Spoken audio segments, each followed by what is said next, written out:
Amber, I got a question for you. Oh God, what? You ready to add some value?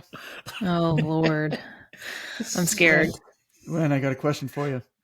The answer is no. You ready to add some value? Not at all.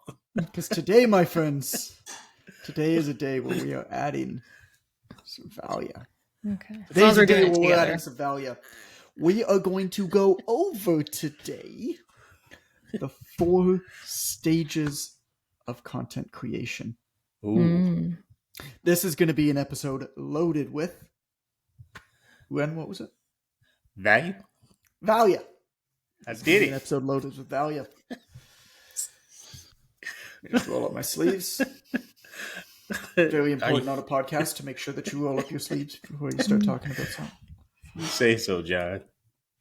I want to talk about this today because I feel like it's going to clear up a lot of misconceptions about what content's good for, when it's good for, when it's not good for, and what you should be doing at any one point in time. Because I don't think that there is necessarily a right or wrong answer, but I think that there's probably a right or wrong answer for you. And I think that a lot of the time frustration when it comes to content and social media stems from not necessarily doing the wrong thing, but probably doing the wrong thing for you at this time. Hence the value.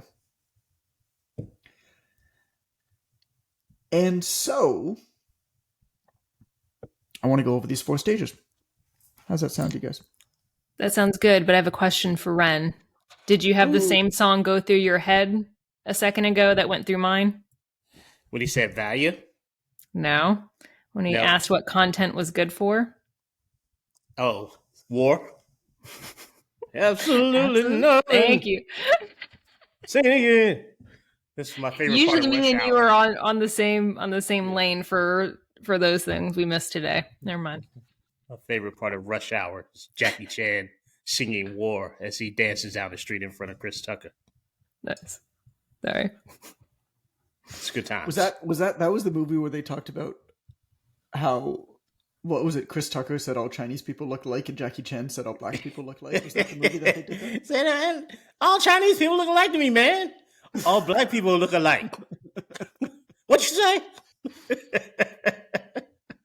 Good movie. It's just quality 2000s entertainment. I think that was 2000s. Good stuff. It was a good pairing. I was watching the hockey game last night at a neighbor's place with a bunch of guys, and we started looking up which Major League Baseball players appeared in like 1990s and early 2000s baseball movies. Why? Why did you do that? I have no idea, but it was really fun. It was like, well, which one did Ken Griffey Jr. appear in? Yeah, well, that was Little Big League. Okay, John Kruk from the Philadelphia Phillies, we thought was in different one. Anyway, we're talking about content today. Let's add some value. I mean, look, what this comes down to really is who are you creating for and why are you creating at any given time? If you've listened to this podcast for a while, you might think that I just hate content and social media, and you wouldn't be entirely wrong. But I think it's probably a net negative for society. But I do think that it has a lot of really, really positive uses for business if you use it right and if you know how to control your use for the thing. And so, despite prevailing wisdom, I do think that creating content at almost every stage, no matter where you are, is actually something that most people should do and is very much positive. If you're doing it to get customers, though, it's probably an inefficient thing to do. So, we're going to talk about that a little bit today. First, let's talk about, let's just get right into the 4 stages of content. I think I already told that story on a previous podcast anyway. Yeah, we don't want to hear it. So get to the value. Get to the value. Well, that was kind of value, but it was like a lead-in thing, but I don't think it quite leads into the comment. Like, it leads in like in the narrative in the book, but I don't think it quite leads into what we're talking about.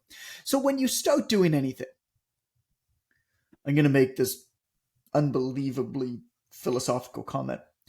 When you start doing anything, you're going to suck at that thing.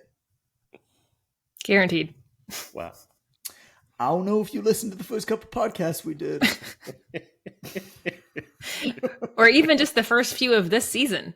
Or even the first few of this season. So we had recorded hundreds of podcasts already, but we were restarting after a long layoff, and we sucked.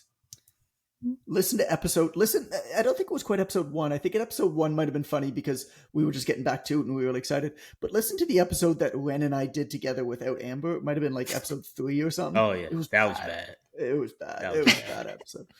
Yeah. So I knew that was bad while it was happening, though. So it's not. I didn't have to wait until it came out to know that. As it was going, it was an hour-long train wreck. But anything you do when you started it, you're gonna suck at that thing. And so, to get frustrated that nobody is listening in the world when you've just started doing something that you could never reasonably expect to be good at is a mistake, in my opinion. Yeah. And that's fine. Once you accept that, you can create a plan to move forward. It doesn't mean that you shouldn't do it. It doesn't mean that you shouldn't write a post. It doesn't mean that you shouldn't lift a weight. Like, you're gonna suck at lifting weights when you start lifting weights. Does that mean that you don't start lifting weights? Nah, you lift the damn thing and you put it down, and then you pick it up and you put it down, give or take 10 to 12 times. And if somebody's there coaching you, they'll probably lose count at 7, but they'll say 3 more and it'll be good enough. That's fine. Somebody asked me the other day why I became a personal trainer, and I said that I can't count, and it was the only job available to me. So there's value in creating content when you're new. Just don't do it for you first. Sorry, I said that wrong. Yeah, do it for you first. Yeah. There's value in creating content when you're new. Maybe snip that part out, Amber. I don't know. Something we do. If I didn't take out the black guy sex question during the OTA episode, I'm definitely not. It all stays. The nice thing is I've been with John for 6 years, and I know how much of a pain in the butt it would be for him to get rid of me. He could, but it would cause a lot more work for him, and he has to weigh that every time he gets frustrated with me. And I'm completely disinterested in doing hard things. Yes. Right. It's like people ask me, they're like, hey man, with Quick Coach, like, I love using it. I'd love to use it. Like, I have a couple gyms, or like, I'd love to give it to the owner for them to use it at the gym. Like, you ever thought of building an enterprise solution where we can do like member management and do class bookings and everything like that? I'm like, yeah, I've thought about it. But like, there's a lot of tools that already do that stuff pretty good. And I'm not really interested in building something that's going to do the same thing as other people already do good enough. Just try to do it a little bit better. What we do is we have a simple tool that allows you to build and deliver your programs to clients. We do that better than anybody else on the planet. We don't try to be more than what we are, because I think that that's what most coaches need anyway. But also, I don't know, man, that enterprise thing just sounds hard. And I just don't. I'm just not that interested in doing like I don't have to do. Why would I go out of my way to find a hard problem to solve when there's easier problems to solve? That needs to be on the shirt. Oh man, that's actually in the book. I haven't written that section yet, but I have all the notes for it. But that's actually in the book. Is do the easy thing first. I mean, it's like lesson 6 is literally called easy. That's the title of the lesson. And the subheading right now, I'm sure this will change, but is intelligent people have a tendency to overcomplicate things. Solving hard problems isn't necessary. Instead, avoid them. Okay. Going back to the value. So, oh shit, I lost my space. We're going to take up time for a second. No, I found it. You good. Okay. Oh God. Oh man, go away. Come here, Rick. Can you come here for a second? Go away, please. Thank you. All right. Good talk, John. I got some Twizzlers around here somewhere. So there's value in creating content when you're just new. What's important is to do it for you, though, first. Then you do it for your customers, then your industry, and finally the world. So the 4-step content creation progression is for yourself, number 1, Number 2, for your clients. Number 3, for your industry. And number 4, for the world. So we're going to talk about all 4 of those. So number 1, first stage.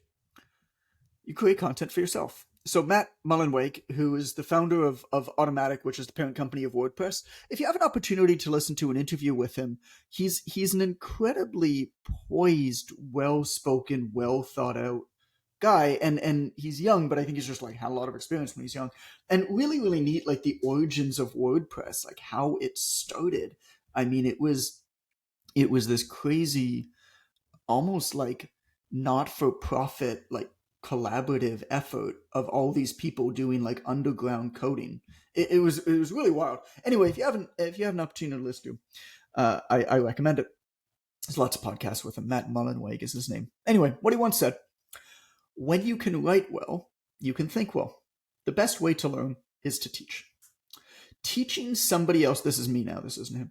Teaching somebody else an idea is the best way to form a greater understanding of it.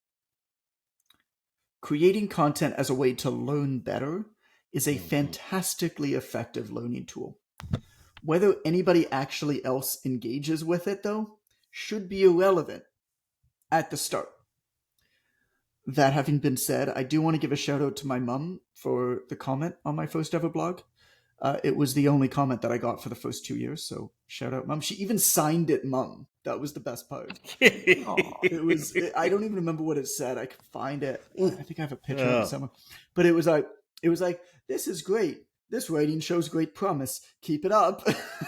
Love, Mom. And it was. Do you think there was a part of her that knew, I'm going to put Mom on here just for the dig? Like, instead of making it anonymous? I don't think so. Oh, I mean, so my mom taught English and was a professional editor for a couple of years. There you go. That's cool. Which is actually, it's interesting how many people have built like platforms in fitness that we respect, and then you look back and one of their parents had like a pretty serious English or writing background. Like Eric Cressy is somebody who I know we all admire. I definitely admire, and his mom was an English teacher as well. Mm-hmm. And so you start to see that showing up in a lot of places, and it's kind of neat. So I think she was just like supporting. She saw that I had some energy towards this thing, like a good mom does.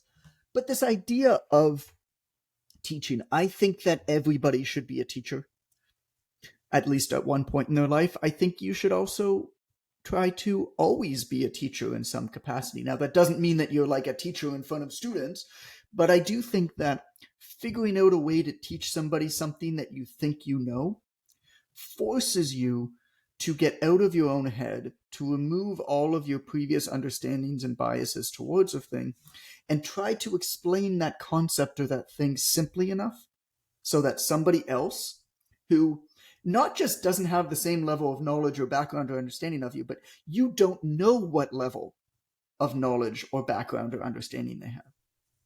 The moment that you can explain a concept to somebody when their previous knowledge or background is a mystery to you is the moment when you actually understand that thing.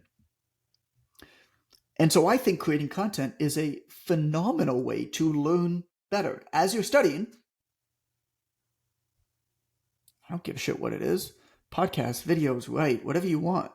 But explain it as if you were explaining it to somebody who has no idea what that thing is.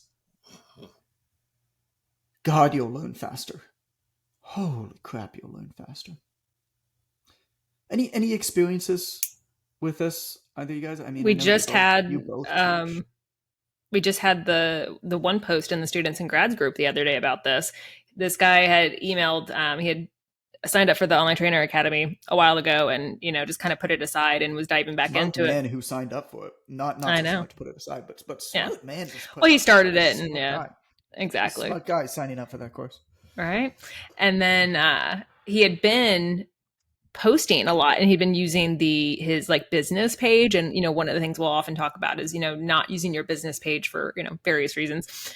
But he was like, I've been doing all of this work from my business page, and like it didn't do me any good.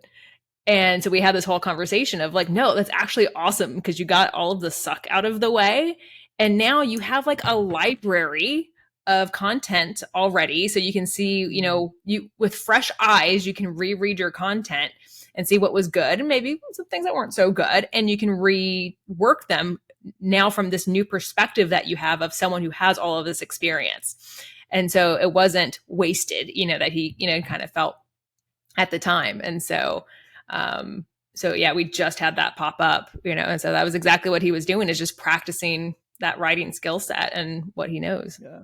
Like, it's funny, like at the time, so this is my original blog, right, which was called championlifestyle.blogspot.com. If you go on the Internet Archive, you can find it. Google Wayback Machine and type in championlifestyle.blogspot.com if you want to have a laugh. But at the time, I think I probably was really upset that nobody was listening. Like, I would never pretend that I was so emotionally removed that I was like, I'm doing this for myself. Nobody needs to see it. But when I look back, hindsight is 2020, I realized just how important that process that was in my journey. That was when I was reading like tons of studies. That was when I was reading lots of books. I was training tons of clients. And it was like, I'd write it was super plagiarized, but I'd like write articles on whatever, some back exercises or upper cross syndrome, which now we know probably isn't really like a thing, but like at the time that didn't really, people thought it was a thing. And I just learned so fast as a result. Okay. Shall we move on? I have one more thing to add. So my favorite thing about this stage is that you can have the I don't give a shit attitude, and it's so freeing. And so you get to experiment, right? Because we all start, when we first start writing, like we are overly polished. And so you get to play. And like, that's the best part about this stage to me, is beyond like academically learning and getting better at explaining things, but also who your voice is and how you best communicate. And you don't have to work because nobody's going to see your shit anyway. Right. So like, might as well have fun and experiment with the stories that you tell, the way that you write, how authentic you feel, you can be. So this is a great opportunity to just really have fun. Yeah. Yeah, for sure. And then what you will find is that you're like, well, this is actually fun. Maybe I'll just keep talking like this. And all of a sudden that's like part of the process, is to figure out your own voice, isn't it? Yeah. And then you get a book deal with a publisher and you write about South Park and Tidy Whities.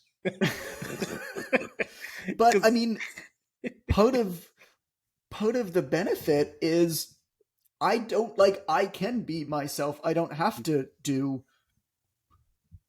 what I feel like I should do, because I'm benefiting from being in a position where I can do that. And if they're like, we don't like it, I'm like, cool, it ain't for you. I'll go with somebody else, or I'll do it myself. Right. Finding that voice is crucial. Yeah, to me, that's kind of the most important part of anybody's progression, is at every stage of the game. Like, what's the famous line? It's like, I don't want to work with anybody who's willing to work with me. I don't want to, and so there's all these funny like variations of it, right? It's like, I don't want to go out with a woman who's willing to go out with me.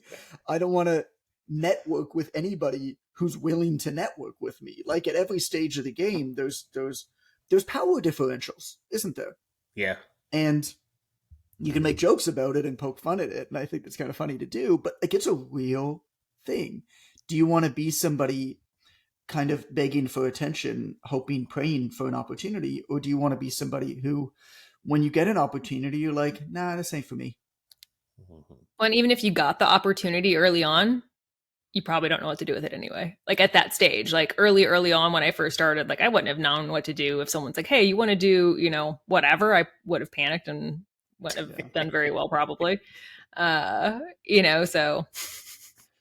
Like the first beautiful Chinese woman that I dated. I didn't know what to do.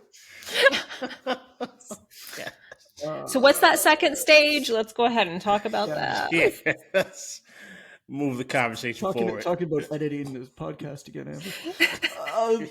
So the second stage 2, is when you start producing content for your customers, right? And at this stage, like, you might be at this stage now, but you might not be good. Like, you probably know enough now to help your customers. You probably know enough now to help your clients. You might not be good enough yet at creating content to help them. So there's kind of two pieces that you need to be at in this stage. So at this stage, you know enough to help your clients, but you also are good enough to create, like, to communicate that basically for them. So you're probably there in, like, the second point, but maybe not on the first, right? It's unlikely, though, at this stage that anything you have to say is revolutionary. Odds are you've read the same books, watched the same videos as other people in your field, but still, the information that you have that you know is good, it's useful, and your customers are going to need that information, and they'll enjoy and appreciate getting it from you and not somebody else. So, stage 2, you start a newsletter, you write a blog, you record a podcast, you make videos, you publish on social media. Like, it doesn't actually matter what you choose, so long as your goal is to serve your existing customers. You should probably only choose one. Most coaches, I think, should probably stop at this stage. I think most coaches' best use of their time is to produce content to, number 1, help you learn, and number 2, help you better serve your existing customers. If its focus is on people you already work with, it's going to improve retention of them, it's going to improve referrals, it's going to improve your customer success. By focusing inwards with your content, you'll get many of the benefits of the content, but you're going to avoid comparison, frustration, and a lot of the wasted time prevalent in the content creation world. I'm going to say that again because of how important I think it is. By focusing inwards on your content, producing it to help you learn, producing it to better serve your customers, you're going to get many of the benefits: improved retention of your customers, referrals, customer success, without a lot of the downsides. This comparison we constantly get into, frustration, insane wasted amounts of time that you could better serve being with people you love, or serving your customers better, or just like talking to humans and actually generating business versus getting frustrated that not enough people are liking your TikTok dance. Right? Now, additionally, making helpful stuff for the world you serve is also more genuine than trying to impress the world, isn't it? If you are legitimately making stuff to help people, it's always going to be more genuine than, hey, I'm going to do this because I think that it will impress people. And that shows. And while it shouldn't be the goal, there's a chance that when you do this, the work will be so good that it'll get discovered, which can lead to opportunities beyond your immediate network. I'll tell you a story about my life with that. But what I will start with is that there are gatekeepers, even in a decentralized world that we work in right now. There are a lot of gatekeepers that still exist. Yeah, well, I'm talking media people, even influencers and stuff like that. They, like, their entire careers are in discovering people and discovering good work. And they will find you if you're good. They do. And they love it when they find you when you're doing good work. You don't need to throw stuff at them. People have asked me multiple times, like, hey, how did you find your literary agent? I've pitched people a ton of times and I never get responses, or I get no's. It's like, I don't know how to pitch a fucking literary agent. Like, I've never put together a proposal in my life. I just showed up and put work out into the world for years. Until one came up to me at an event and was like, hey, you ever thought about doing something with somebody? Like, just think about the difference there between those two situations. And so here's a story from my career about kind of all of this. I mean, I told you about that funny first blog, championlifestyle.blogspot.com. I have the link. You can message me for it. Yeah. So you can message Amber at theptdc.com for it. and she'd be happy to send you that link and laugh at me with you. So in 2010, that I stopped writing on there and I started a new blog. I think it was on jonathangoodman.ca, I think is what it was. But in 2010, I wrote a blog for my clients. Whenever they'd ask me a question, all that I do is I'd still be with them in the gym, and what I do is I just write a note on the back of my clipboard so that I could write an article about it later. So I answered them, right? And then I just write like a note. It's like, oh, Susie asked me if fruit makes her fat. Okay. And the best phrase, I think, to describe my entire approach would have been blissful ignorance. It wasn't that I didn't want to get famous on the internet. If I remember back as accurately as possible, it was that I just didn't know it was possible. 2010 was a different world. I think blissful ignorance is something that may not be possible these days. But the articles weren't trying to impress anybody. And they weren't trying to impress anybody because I didn't even know that there was anybody to impress. But I think if we bring that approach to kind of what we're doing, they were trying to help by answering real questions by real clients. And this question of, does fruit make you fat, was a real question from a real client in those exact words. What do you think was the title of my article? Does fruit make you fat? I wrote an article about it, and that article went viral. Because my client sent it to somebody else, sent it to somebody else, a bunch of people started to find it, share it around, right? Because it wasn't me trying to impress anybody. It was me answering a legitimate question that my client had that I think a lot of other clients probably had. And by the way, the fact that people are still debating this and talking about this is completely goddamn ridiculous, which makes me hate the fact that, we're like, I'd love to say that I made an impact solving that problem for the world, but it doesn't seem like I did, but at least it helped me by making my article go viral. Anyway, helped my clients that I worked with. But something about how genuine the approach was, I think, is what resonated. And some of the articles went viral. It wasn't just that when fruit makes you fat. I talked about, fitness influencers. I talked about ego. I talked about all this stuff back in 2010. And when they went viral, they got the attention of influential people. And before long, Livestrong named me one of the 45 best trainers you've never heard of. Men's Health asked me to contribute to a book, and I got offered a writing spot on Arnold Schwarzenegger's blog.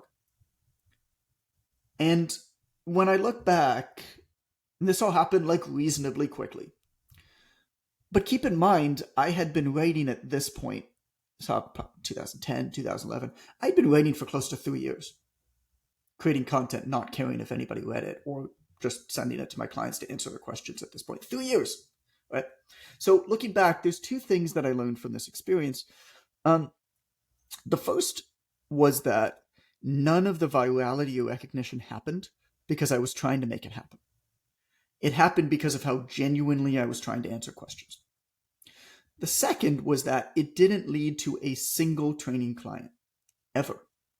Literally, not one client came as a result of all of this. It was fantastic for my ego. It made no difference to my wallet. In fact, it cost me money because my goddamn hosting costs went up on my site because so many people were reading my site.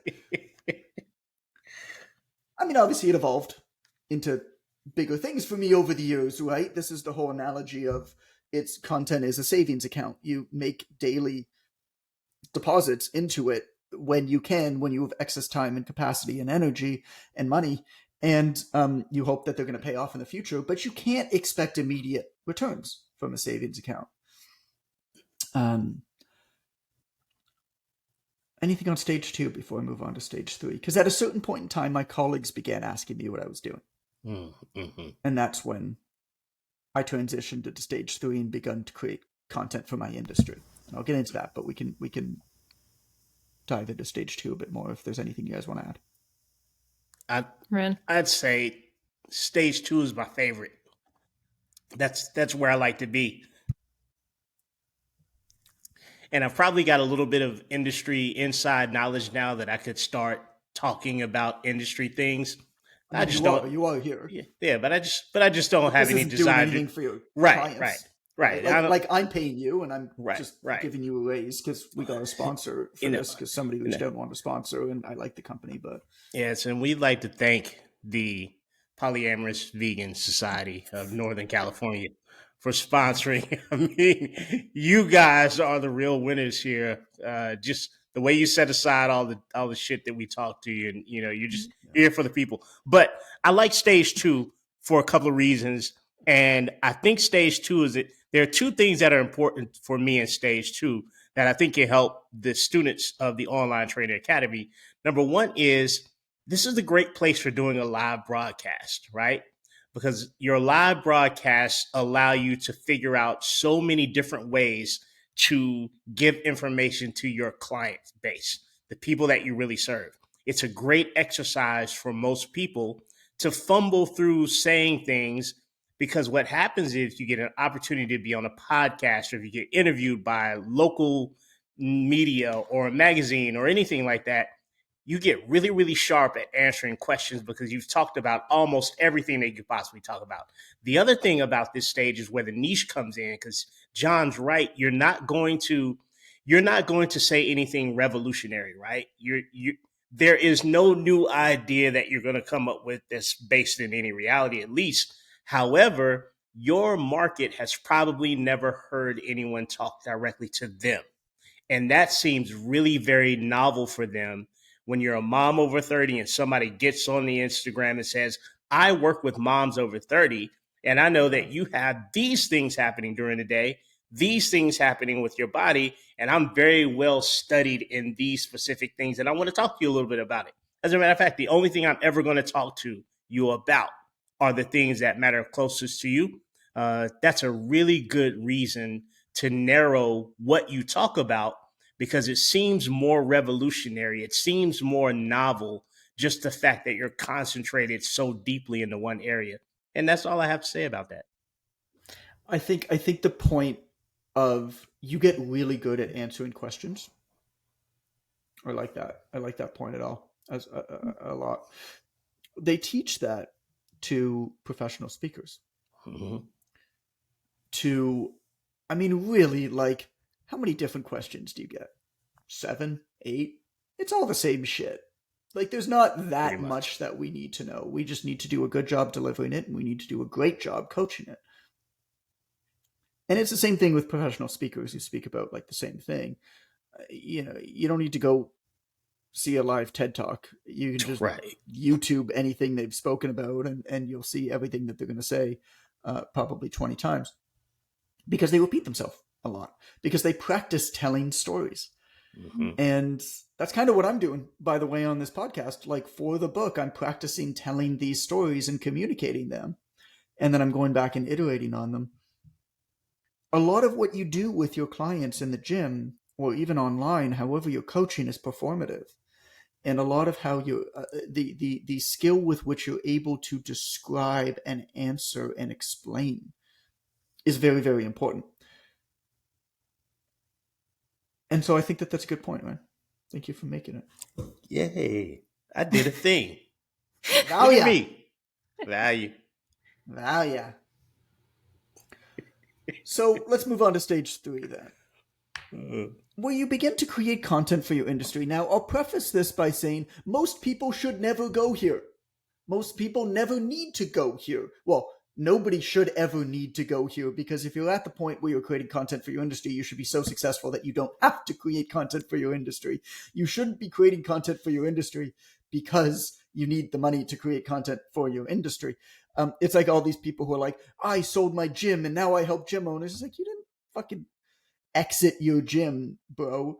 What you did is you sold off your equipment because you couldn't make it work and you were burnt out, and you made your problem somebody else's problem.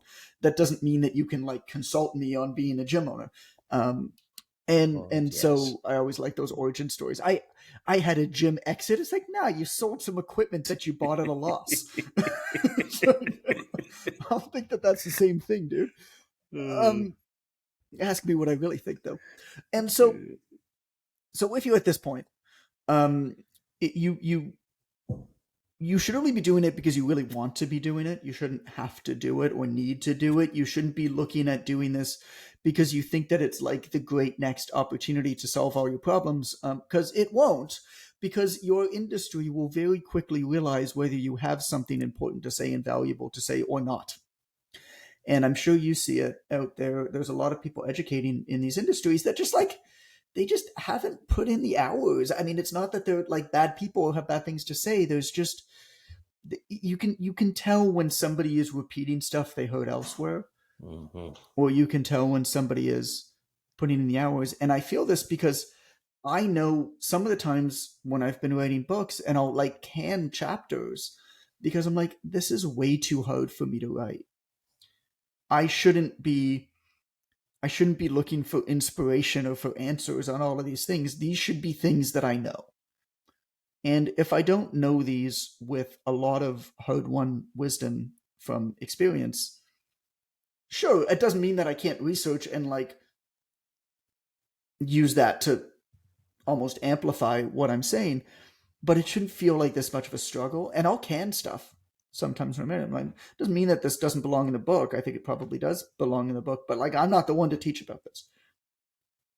That's my preface. Building an audience of colleagues as you continue to serve your customers, though, can lead to a lot of additional business opportunities. Ask me how I know. It could be anything from products to coaching services to software. I've done all of those things. Some very successfully, some marginally successfully, and some not. But serving others inside your industry can be a natural growth progression, can't it? Because you were once like them, you understand the pains of your colleagues and can help alleviate those pains largely better than somebody else. One of the reasons why Quick Coach is such good software for people who work in fitness is because we too worked in fitness. We too have trained tens of thousands of hours of real clients. We're not somebody who had a trainer once and couldn't believe how they were patching together these tools, and I'm going to come in and solve the problem. And then they try to interview a whole bunch of trainers to learn from them. And then they copy other tools and try to improve their code base and make it a little bit better. It's like, no. The reason why it's built differently is because we know how you're actually going to use this thing or the best ways to use these things.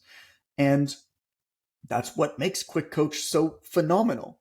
I mean, our code base is pretty freaking solid too. It blows my mind actually, but you don't see that. And so that doesn't matter for you. And so that's stage 3. Right? It can lead to a lot of opportunities. Maybe you'll start coaching people to become successful in your field, which I think is wonderful. Maybe it could be products. Like you have people who are like, oh, I really want to a piece of fitness equipment or these blocks or these whatever. And you wish that you had them. And so you go out and you build a company to produce them. Or maybe it's some sort of a software application to do better bookings, or in our case, Quick Coach, build better programs and deliver them to your clients more professionally, or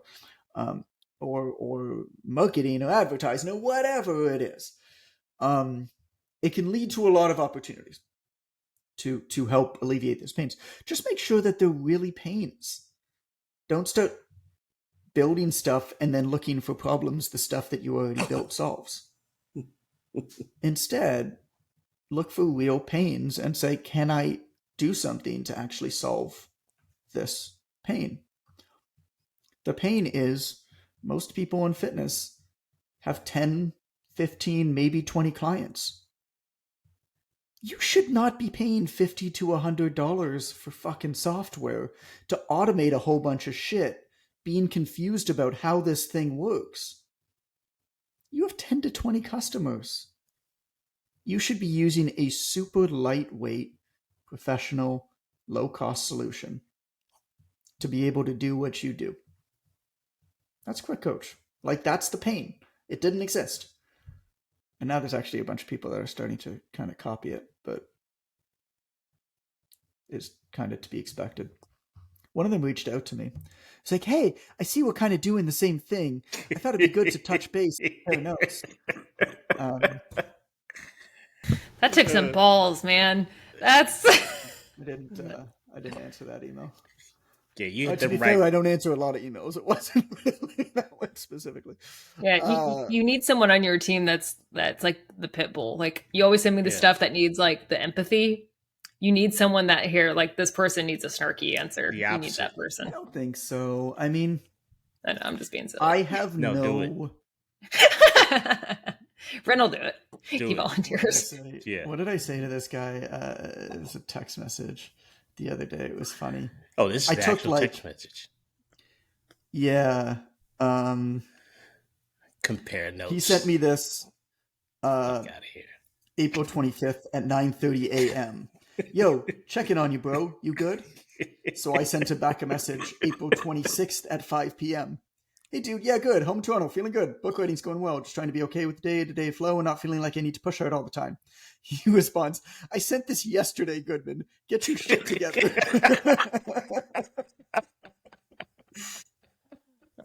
And my response was, I feel zero obligation to respond to messages right away. Oh He's my like, gosh. well, that I can see. But like, I feel no obligation to immediately answer emails and text messages and stuff like that. Like, I'll get to it, maybe, probably, but there's like an assumed obligation that you have to stop what you're doing all the time and answer, and I just feel no obligation. So, Mike, sorry, man, I'll get my shit together. Transparently, probably not. Goodman, I said this yesterday. Get your shit together. It's an appropriate answer, John. So this is a We very need to have appropriate that one. on a pillow for you. Yeah. Goodman, get your shit together. Like an embroidered pillow. Goodman, get your shit together. Yeah, I'll work on that. I know. Okay. Last stage. So that's stage 3, right? Stage 4 is at the end of this journey, after all of this, is when valuable thought leaders are born. These people often earn trust and respect from huge followings, but reaching stage 4 is unbelievably rare. It's at this point where success speaks for itself and the knowledge will transcend an industry. Truly valuable followings are most often built by people who have achieved something special outside of social media. Because there's a difference between influencers and valuable thought leaders. An influencer has figured out how to entertain around an idea.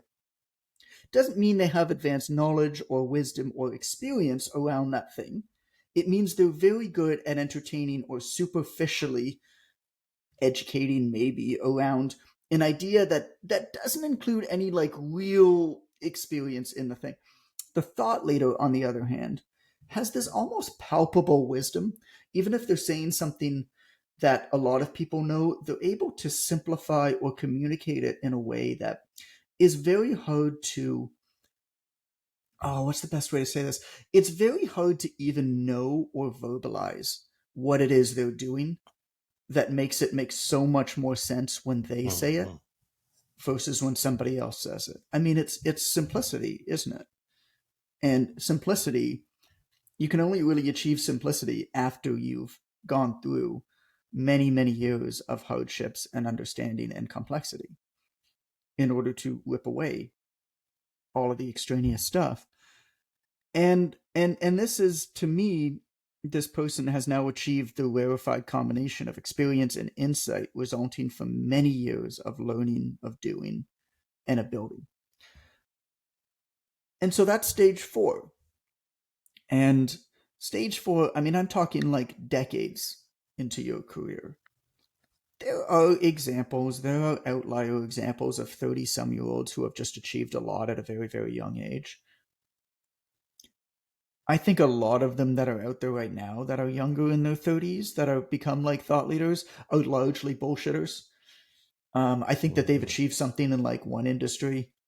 And then I think that they have a team of people who are like, hey, this is hot right now. You should talk about this. Here's some notes on it. And they're just like kind of a delivery mechanism now on that thing. But I also think that there might be some outliers who are just people who are just fast learners or achieved a lot or whatever. But you can feel it, right? You listen to two people saying basically the same thing, and you're like, this guy really knows what he's talking about. And then you'll see somebody else say the same thing, and you're like, nah, that guy's, he just read that in a book somewhere. And you know it. And I don't know how to describe it better than that, but this is something to if you're interested in this, if you're not, I mean, you're not listening to this podcast anymore, but if you're interested in this, this is something to pay attention to a little bit as you're going through like social media and content and stuff like that. You're like, okay, I can see what John's talking about here. I can see that this person clearly has some in-depth understanding about this thing. Let me try to break down why I think that this person is worth listening to and that person isn't. Because at this point, they're saying the same thing. And all of this to say, these 4 stages, right? For you, for your customers, for your industry, for the world. I think no matter what stage you're at, I think publishing content is always valuable. But it's important not to be seduced into thinking it's going to get you customers at the time.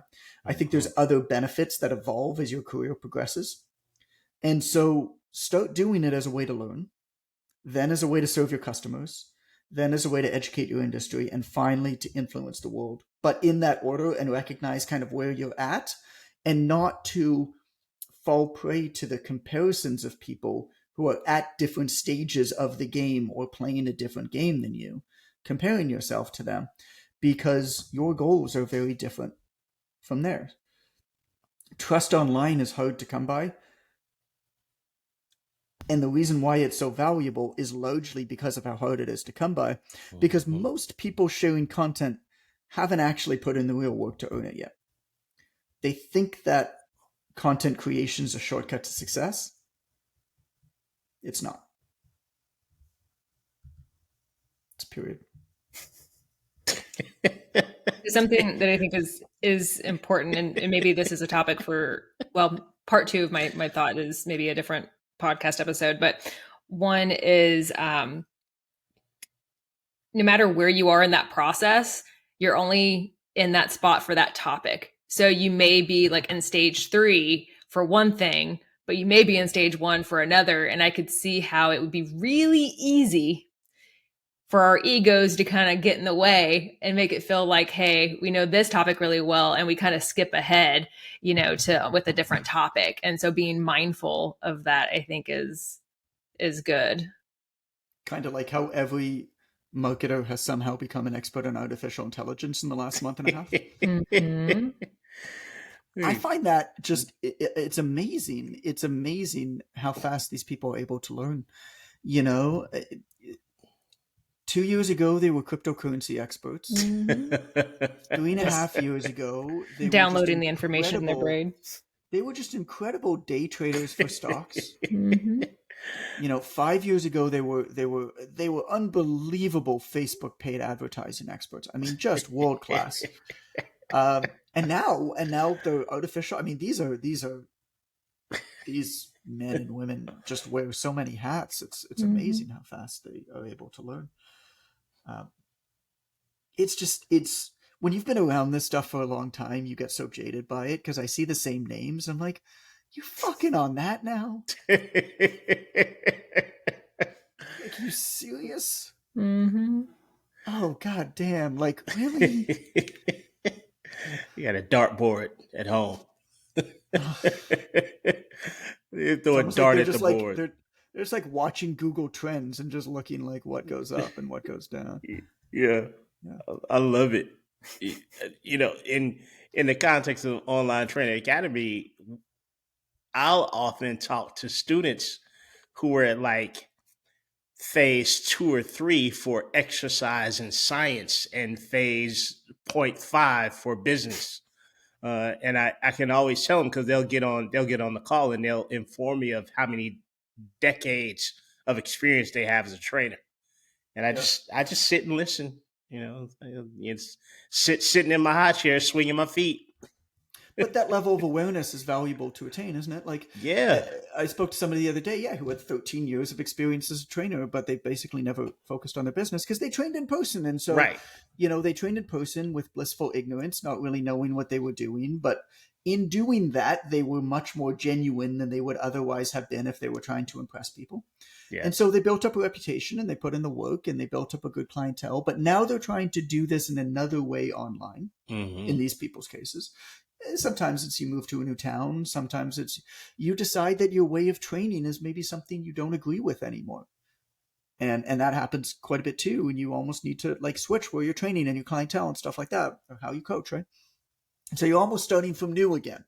But you're starting from new, knowing what you now know, which can be good or bad. Mm-hmm. And I don't think that that's necessarily a bad thing. I think it's just a matter of like, you got to recognize kind of where you're at. This is what coaches are for, isn't it? It's most often actually people hire coaches to get better at things that they're already good at. Mm-hmm. And I don't think that that's necessarily a bad thing in every case. I remember when I was in high school, I don't know, I just wasn't that smart enough, basically. But my parents got me a tutor. And so my parents got me a tutor for calculus. And I was fine in calculus. I had like 60s. Like I was going to pass. But, I wasn't getting A's. Meanwhile, I had, surprise, surprise, really good grades in English. Right. My parents got me a calculus tutor, and I actually think that they probably should have gotten me an English tutor. Right. Because I was good enough at calculus. I was never going to excel. I was clearly not going to be a mathematician. Right. I was never going to excel in calculus. I was still going to be able to get into university with those grades. But they thought that I needed to like get up to a bit better like level of the thing, versus clearly he shows some aptitude here. Right. Let's crank it up, because the world really rewards people who are exceptional at one thing. But here's the but: they surround that one thing that they're exceptional with an adequate level of complementary skills that are necessary for success. 60% in calculus is an adequate level of calculus. I don't need to fucking cosine solve for X triangles, but like I can do basic math, that's enough for what most people need. Just and then I just call my super smart brother anytime I have a hard math problem, because he's a genius. But if you are operating a business for yourself, like if you work for somebody else who's generating you the business, none of this matters, right? You could be an exceptional delivery person of that business, of the coaching. But what often happens is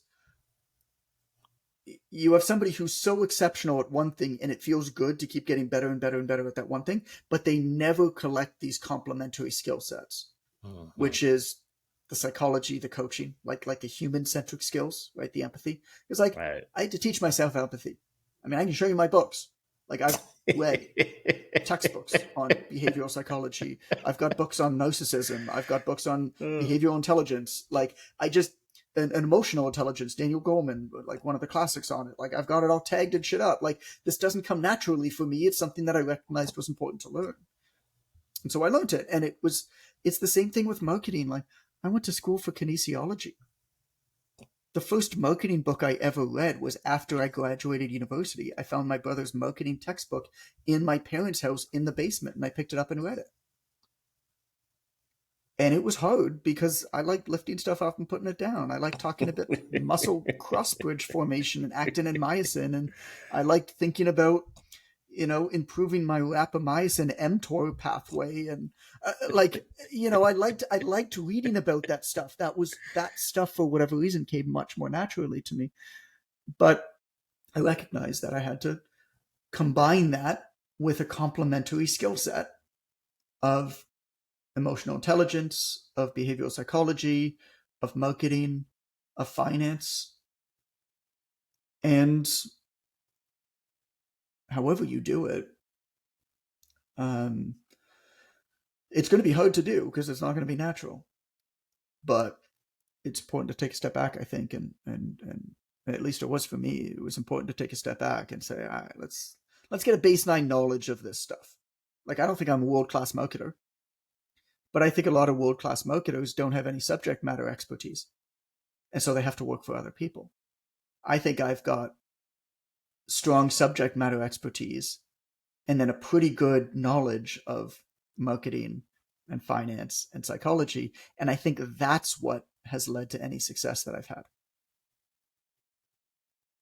It's been combining that. What brought up this topic, Glenn? I don't know.